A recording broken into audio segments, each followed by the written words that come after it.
Brought to you by TechnoSpark 20 series smartphones. Brought to you by TechnoSpark 20 series smartphones. I'm superhuman. जो हमारे 5 साल का backlog कैसे दूर होगा ये मांगे हैं। अब चूंकि मैं जनता की तरफ से उनका प्रतिनिधि हूँ और उनसे बात करेंगे। मैं जो गठबंधन का जो भी प्रतिनिधि है उनसे भी बात करेंगे, बीजेपी की जो हमारी प्रतिनिधि है उनसे भी बात करेंगे और उनसे कहेंगे कि उन पर विचार करके आप बताओ इनके लिए क्या करोगे। फिर अगर कोई इस तरीके का प्रस्ताव आएगा तो हम भी समर्थन देने की बात करेंगे। नहीं, लोगों का ये मानना है कि हनुमान बेनीवाल की आपकी पटरी नहीं बैठती, इसलिए आप उनके पास सीधा नहीं जाते। मेरा किसी से और कांग्रेस में भी जो नेता उनके साथ लगे वो आपके विरोधी भी उनमें शामिल है। डीडवाना के विधायक और पूर्व मंत्री यूनुस खान, जिन्होंने आज अपने निवास सेवा केंद्र पर सुबह से ही 2 कार्यक्रम का आयोजन किया है। दोनों ही गंगा जमुनी तहजीब का नमूना देखने को मिला है। दिन में होली का स्नेह मिलन रहा तो शाम को रोज़ा इफ्तार पार्टी देखने को मिली। हज़ारों की संख्या में सुबह से लेकर शाम तक हिंदू और मुस्लिम, कुल मिलाकर देखा जाए तो हर जाति, हर धर्म, हर वर्ग के लोग यहाँ पर देखने को मिले। क्या संदेश देना चाहते थे, किस तरह का महसूस कर रहे हैं आज के कार्यक्रम को लेकर? हिंदुस्तान गंगा जमुनी तहजीब का सबसे बड़ा नमूना है और आज इस हिंदुस्तान में लाखों वर्षों से हिंदू, मुस्लिम, सिख, ईसाई, जैन और ये कहें कि यहाँ की संस्कृति का इतिहास सबसे पुराना है और आज जनसंख्या की दृष्टि से सबसे बड़ा देश है। आज लगभग 140 करोड़ लोग हो गए, चाइना से भी ज़्यादा जनसंख्या हमारे है। तो ये गंगा जमुनी तहजीब इस हिंदुस्तान की पहचान है। उसका नमूना आज दिन में था।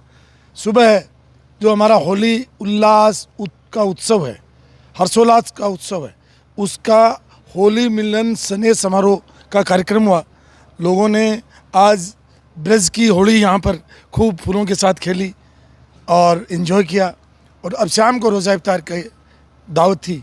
ये मैं खुशकिस्मत हूँ, भाग्यशाली हूँ कि मुझे इस देवतुल्य जनता का सेवा करने का मौका मिला। मैं तो एक सामान्य सा जनसेवक हूँ। मैंने कहा जय जय डीडवाना, जय जय जनता। तो आज जो प्यार और स्नेह जनता ने दिया उसके लिए मैं दिल की गहराइयों से शुक्रिया अदा करता हूँ और हाथ जोड़ करके धन्यवाद करता हूँ। क्योंकि चुनावी मौसम है, लोकसभा के चुनाव चल रहे हैं, प्रचार भी चल रहा है, इसमें चुनाव को लेकर तो कहीं कोई एंगल नज़र नहीं आ रहा है। देखिए तन्ना साहब, मैं मेरे राजनीतिक जीवन में सबसे प्रसन्न इस बार हूँ। कारण क्या है कि मेरे पर कोई दबाव नहीं है। जनता भी स्वतंत्र, मैं भी स्वतंत्र। अब मुद्दे हैं, मैं अभी अलग अलग पार्टियों के प्रत्याशी हैं, मैं उनसे विनम्रता के साथ आग्रह करूंगा और जो 72-75 लोगों ने मेरा समर्थन किया और उससे पहले लोगों का मन भी था, उनकी तरफ से मैं कुछ मुद्दे हैं जो ये कहूँगा कि जीते हारे कोई भी, ये उनका भाग्य है। हम अभी समय है लेकिन हमारे मुद्दे ही जिंदा है। सबसे बड़ी बात यह है कि नागौर और डीडवाना दोनों जिलों में 4000 करोड़ रुपए खर्च करके पानी की पाइपलाइन बिछा दी गई, टंकियां बना दी गई और आईजीएनपी का पानी आ गया, लेकिन आज व्यवस्था ठीक नहीं है। तो आज जो हमारे प्रभारी मंत्री हैं कन्हैयालाल जी चौधरी साहब, मैं आपके माध्यम से उनसे आग्रह करूंगा कि वो वोट मांगते मत घूमे मिले, वोट दे देगी जनता, लेकिन जब तक डीडवाना और नागौर के पीने के पानी की व्यवस्था ठीक नहीं होगी, जनता त्राई त्राई कर रही है, इसलिए वो इसकी ओर ध्यान दें और इस मैनेजमेंट को सुधारें। पहली मांग तो ये। दूसरा, हमारा 300 बेड का अस्पताल था डीडवाना का, तो 300 बेड का अस्पताल 5 साल में क्यों रोके रखा, उसको ये सरकार पूरा करे, ये हमारी दूसरी मांग है। तीसरी मांग हमारे नौजवानों की फौज की भर्ती है।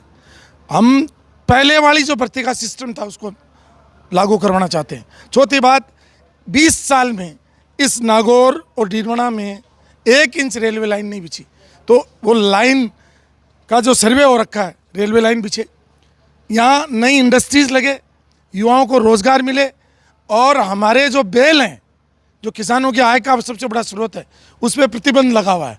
और डबल इंजन की सरकार है। पहले कहते थे कि दिल्ली में किसी और की सरकार है, यहाँ किसी और की सरकार है, लेकिन गौ कसी के खिलाफ हम सख्त खिलाफ हैं। गायों का वध जो करता है वो अधर्म का काम करता है, ये हम ऐलान करके करें। लेकिन नागौर का बैल खेती के काम आता है, इसलिए उस पर जो प्रतिबंध लगा हुआ है, दोनों सरकारों से आग्रह है कि वो हटाएं। और आज हमने होली के त्यौहार में ब्रज की होली खेली, तो मेरी माननीय मुख्यमंत्री जी से एक मांग है कि ब्रज का संरक्षण और सुरक्षा के लिए वहाँ जो वहाँ की संस्कृति के साथ खिलवाड़ हो रहा है उसको रोकने के लिए एक नए ब्रज के बोर्ड का गठन करना चाहिए। ये हमारी एक मांग है, ब्रज बोर्ड का गठन होना चाहिए और उसके माध्यम से ब्रज के संस्कार और संस्कृति किस तरीके से संरक्षित हो उसकी व्यवस्था करनी चाहिए। ये तो के मुद्दों की बात आपने जो मांगे रखी है वो सभी जनहित से जुड़े हुए, उनके पास पहुंचे तो सही ये मुद्दे उनके इनमें देखिए पिछले 5 साल में प्रधानमंत्री सड़क योजना में 1 इंच सड़क नहीं बनी नागौर जिले में। तो प्रधानमंत्री सड़क योजना एक 543 लोकसभा क्षेत्र में नागौर अकेला था जिसमें नहीं बनी। तो ये जो क्यों रुकी हुई है और कब तक बनेंगी, जो हमारे 5 साल का बैकलॉग कैसे दूर होगा, ये मांगे हैं। अब चूंकि मैं जनता की तरफ से उनका प्रतिनिधि हूँ और उनसे बात करेंगे, मैं जो गठबंधन का जो भी प्रतिनिधि है उनसे भी बात करेंगे, बीजेपी की जो हमारी प्रतिनिधि है उनसे भी बात करेंगे और उनसे कहेंगे कि उन पर विचार करके आप बताओ इनके लिए क्या करोगे। फिर अगर कोई इस तरीके का प्रस्ताव आएगा तो हम भी समर्थन देने की बात करेंगे। नहीं, लोगों का ये मानना है कि हनुमान बेनीवाल की आपकी पटरी नहीं बैठती इसलिए आप उनके पास सीधा नहीं जाते। मेरा किसी से और कांग्रेस में भी जो नेता उनके साथ लगे वो आपके विरोधी भी उनमें शामिल है। सुनिए, मेरा किसी से विरोध नहीं है। मैं लोकतांत्रिक तरीके से मैंने चुनाव लड़ा। चेतन जी डूडी कांग्रेस से लड़े, जितेंद्र सिंह जी बीजेपी से लड़े, मैं निर्दलीय लड़ा और 3 दिसंबर को फैसला आ गया। वो दोनों मेरे छोटे भाई हैं, उनसे हमारा कोई दुश्मनी नहीं है। हनुमान बेनीवाल भी मेरा छोटा भाई है और ज्योति मिर्धा जी भी मेरी छोटी बहन है। ये सब हमारे बहन भाई हैं, इनसे हमारा कोई गिले शिकवा नहीं है। हम तो डबल इंजन की सरकार से मांग है कि ये चुनाव है, वोट ले रहे हो, कम से कम हमारे अस्पताल का क्या करोगे ये तो बता दो, पीने के पानी का क्या करोगे ये तो बता दो, फौजी की भर्ती का क्या करोगे ये तो बता दो, रेलवे की नई लाइन बिछाने के लिए क्या करोगे, बताओ तो सही, उसके बाद समर्थन करेंगे हम। देखिए, आप जिस तरह की मांगे कर रहे हैं वो डबल इंजन की सरकार में आपको ले लिया जाता है या आप भारतीय जनता पार्टी की तरफ से कोई प्रस्ताव आता है तो उसके बाद क्या ज्योति मिर्धा के समर्थन में जुटेंगे? सुनो, हम तो प्रस्ताव नहीं आया, हमें कोई मतलब ऐसी जरूरत नहीं है। हम तो ये कह रहे हैं कि ये जनहित के मुद्दे हैं, पहले उन पर उनकी टिप्पणियां क्या आती है उसके बाद विचार करें। नहीं, अगर आपको ले लिया जाता है तो आप भी इसमें सक्षम हो जाओगे, डबल इंजन की सरकार में शरीक हो जाओगे उसके बाद। मेरी बात सुनिए, मैं तो अब निर्दलीय हूँ तो मेरे को कौन लेगा, मेरा तो कोई, और मेरे पर एंटी डिफेक्शन लॉ लागू होता है तो मैं इसकी किसी भी पार्टी का सदस्य बन नहीं सकता। तो मैं तो एक मतदाता के रूप में मत दूंगा, लेकिन जो मतदाताओं ने पिछले 25 साल से मेरा साथ दिया और आज जो परेशानी में खड़े हैं, दानी में, गांव में, मतलब जो प्यासे लोग बैठे हैं, उनकी प्यास बुझाने के लिए वो क्या करेंगे, इस पर चर्चा होनी चाहिए। देखिए अनीप साहब, 2018 में हमारी सरकार चली गई थी, मैं सरकार का पार्ट था। उस समय हमने 720 करोड़ रुपए के मतलब यहाँ टेंडर किए थे, उनके पाइप बिछ गए, टंकियाँ बन गई, पानी क्यों नहीं आ रहा है ये तो बताए, कब तक देंगे ये तो बताए। यही एक मौका है जिस पर हम जनता की बात को मुखरता से उठा सकते हैं और इसी के लिए हमने चुनाव लड़ा था। और बाकी मेरा कोई हित नहीं है, ना मुझे अब एमएलए बनना, ना मुझे एमपी बनना, ना मुझे कोई सरकार में मंत्री बनना। मैं तो एक जनसेवक की हैसियत से उन जनता की आवाज़ बन करके बोल रहा हूँ जिसकी कोई सुन नहीं रहा है। अगर आपको सरकार का हिस्सा बना लिया जाता है तो आपकी जिम्मेदारी बनती है, इसका समाधान भी आप बता सकते हैं। आपके माध्यम से हाथ जोड़ करके मेरा कहना है कि मेरे को किसी का हिस्सा नहीं बनना। इस प्यासी जनता को पानी पिला दो, अस्पताल बना दो, मेडिकल कॉलेज बना दो और इन नौजवानों को रोजगार दे दो, इंडस्ट्री दे दो, बस यही मेरा आग्रह है, मुझे कुछ नहीं चाहिए। ज्योति मिर्धा ने आज जो कार्यक्रम रखा था वो आपके कार्यक्रम को देखने के बाद रखा था। जनता ये देखना चाहती थी यूनुस खान वहाँ जाएंगे या ज्योति मिर्धा यहाँ आएगी, इस पर सबकी नज़र थी, विपक्ष की भी नज़र थी, कांग्रेस बीजेपी सबकी नज़र थी। आपके पास प्रस्ताव आया था कि वहाँ जाने का या आने का? कोई संयोग था, उनका सामाजिक प्रोग्राम था और मेरा तो बरसों से 25 साल से है। और ज्योति जी डीडमना आती है, उनका स्वागत, हमारे हनुमान बेनीवाल जी आते हैं, उनका स्वागत, हमारे गजेंद्र सिंह जी आते हैं, उनका स्वागत, और 6 मेंबर और हैं इनके, तीनों के अलावा 9 में से कोई भी आता है, स्वागत है साहब।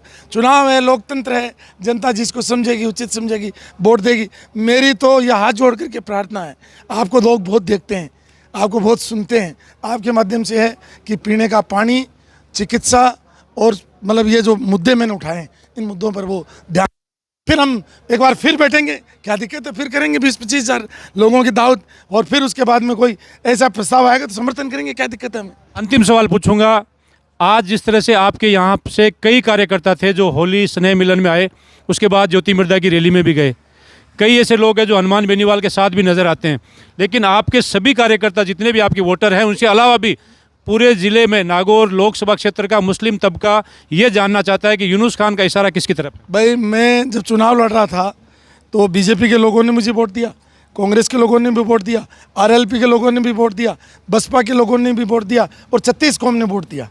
इसलिए आज ज्योति जी आई यहाँ, ज्योति जी तो और आएंगी, हनुमान जी भी आएंगे। भाई मैंने कहा नहीं, ये सब मेरे छोटे भाई बहन हैं और इनको मेरे को सब कोई 9 के 9 लोगों को मेरा आशीर्वाद है। 3 सीटें ऐसी थी विधानसभा चुनाव में, लाडनू, नागौर और डीडवाना। इन सीटों पर परिणाम बदल सकते थे, परबसर भी शामिल है अगर भारतीय जनता पार्टी आपको टिकट देती तो। अब भारतीय जनता पार्टी और रिस्क लेने जा रही है, आपको कहीं भी किसी भी तरह की कोई जिम्मेदारी, जिस तरह से निर्दलीय विधायकों के चक्कर लगा रहे हैं भारतीय जनता पार्टी के मुख्यमंत्री, चाहे वो बाड़मेर के रविंद्र सिंह भाटी हो, चाहे वहाँ की वो प्रियंका चौधरी हो, इस तरह से कई ऐसे लोगों को लिया, लेकिन आपकी तरफ अभी तक भारतीय जनता पार्टी ने कदम नहीं बढ़ाया। जितने भी निर्दलीय लोग हैं वो भी मेरे छोटे भाई बहन हैं। उनमें विशेष रूप से रितु बनावत और प्रियंका चौधरी पहली बार बन करके आई हैं। अब रविंद्र भाटी भी शायद चुनाव लड़ रहा है, वो भी पहली बार विधायक बन करके आए। वो अपने क्षेत्र के मुद्दों को उठा रहे हैं और उनसे मिल भी रहे हैं जो उनको वोट देने हैं। लेकिन हम तो ये कह रहे हैं कि भाई मैं तो कन्हैया लाल जी को कह रहा हूँ सीधा, और भजन लाल जी को कह रहा हूँ, मैं तो कोई गाली तो दे नहीं रहा, हाथ जोड़ के कह रहा हूँ कि कन्हैया लाल जी आप यहाँ घूम रहे हो, 4000 करोड़ रुपए के खर्चा हो गया जनता का, उनको पानी पिला दो बस, प्लीज़ पानी पिला दो। हाथ जोड़ करके आपसे ये कहना है। बाकी आप 1 महीने तो यहाँ रहोगे ना, व्यवस्था देखो। ये जो बदमाशी कर रहे हैं लोग, जिन्होंने बदमाशियाँ कर रखी हैं, उनकी बदमाशियाँ मिटा दो आप। मतलब भ्रष्टाचार आप कह रहे हो कि 0 टॉलरेंस है, और मैं कह रहा हूँ कि अभी भी इन 4 महीने में 120 दिन में जो भ्रष्टाचार हुआ है यहाँ, आज यहाँ का वीडियो, डीडवाना का वीडियो, उसमें कैसे सुगंध आ रही है सब, उसको क्यों रखा गया है, क्या चर्चाएं हैं बाजार में। तो भ्रष्टाचार मिटाओ, जनता के मुद्दों को हल करो। 19 तारीख को वोट, तो कोई बैंक तो है नहीं जो जिसमें डिपॉजिट करवाएंगे, वोट तो देने ही हैं, दिलाएंगे भी और देंगे। लेकिन प्रस्ताव हमारी पद का नहीं आए, हाथ जोड़ कर। मैं 10 साल मंत्री रह लिया, अब 3 बार विधायक भी बन गया। आए कि ये जो प्यासी जनता बैठी है और जो अस्पतालों के चक्कर काट रही है, धक्के खा रही है, उसकी समस्याओं का समाधान करिए आप। अंतिम सवाल फिर वही है, आपके कार्यकर्ताओं को 71,000 वोटों को कब इशारा मिलेगा? 18 दिन बच गए हैं कि वोट किसको देना? देखिए, हम सब एक दूसरे की आँख के इशारे को समझते हैं और उनको पता है कि हमें इशारा कब मिलेगा और कैसा मिलेगा, सब पता है उनको। इसलिए अभी तो देखे आगे आगे होता है क्या, इंतजार कीजिए। तो ये थे डीडवाना के विधायक यूनुस खान, जिनका ये कहना है कि डीडवाना की जो प्रमुख समस्या है उन पर जो ध्यान देगा, उनके कार्यकर्ता और उनका साथ उसी की तरफ बढ़ता हुआ दिखेगा। लेकिन कार्यकर्ताओं को आज भी इंतजार है, जो यूनुस खान के 71,000 वोटर है, वो ये सोच रहे हैं कि कब यूनुस खान का इशारा मिले और कब प्रत्याशी के साथ वे जुड़े। अब देखना कि यूनुस खान का इशारा कब होता है। सहयोगी रफ़ीक के साथ हनीफ खान, नागौर।